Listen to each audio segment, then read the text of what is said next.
This man was eating a meal when he looked up and saw a little girl staring at him. He raised the cup in his hand, and the little girl ran over. Jack ordered some food for her. The little girl felt Jack's kindness and unexpectedly started following him. The little girl was actually mute. Her mother had taken her to pray, hoping she could recover and become normal again. But unexpectedly, she got separated and lost on her own. Jack originally wanted to leave the little girl behind, but seeing how helpless she looked, he had no choice but to take her to worship the monkey god. Who would have thought that in the blink of an eye, the little girl disappeared again? When Jack turned around, he saw her at the entrance of the temple. After hesitating for a moment, he still went inside. There, he saw the little girl praying in worship. Only then did he realize that the little girl was not Indian. That night, everyone sat together watching a soccer match, and Jack's biggest fear came true. At that moment, India was playing against Pakistan. Everyone was cheering when India scored, only the little girl looked downcast. But when Pakistan scored, she became extremely happy. That was when Jack realized the little girl was Pakistani. After learning the truth, his father-in-law became furious,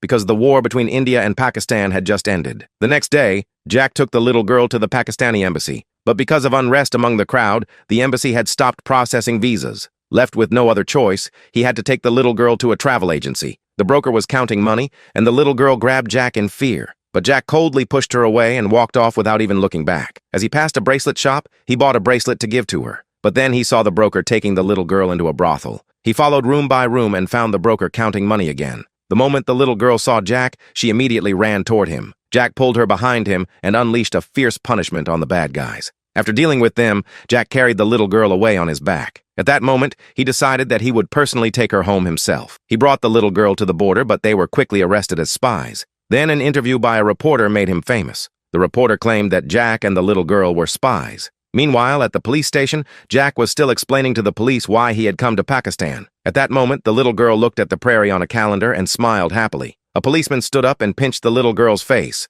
Jack got furious. He rushed over and gave the policeman a beating, then escaped with the little girl. When the reporter saw them come out, he quickly followed them onto a bus and called the police. But after hearing Jack tell the whole story on the bus, the reporter realized it had all been a misunderstanding. He called the TV station and asked them to help Jack, but the people at the station refused. So he had no choice but to post the video he had recorded on his own social media account. By then, the police had also tracked them down through the video. When the little girl watched the video the reporter had recorded, she excitedly motioned for him to rewind it. That was when she saw her mother in the video. The next day, they went to the bus where the little girl's mother had been sitting and asked about its departure station. After getting confirmation, the little girl finally got on the bus back to her hometown. But halfway through the trip, the bus was stopped. Jack had no choice but to sacrifice himself to lure the police away, so the reporter could take the little girl to find her mother. Just as the little girl reunited with her mother and embraced her, a burst of gunfire echoed through the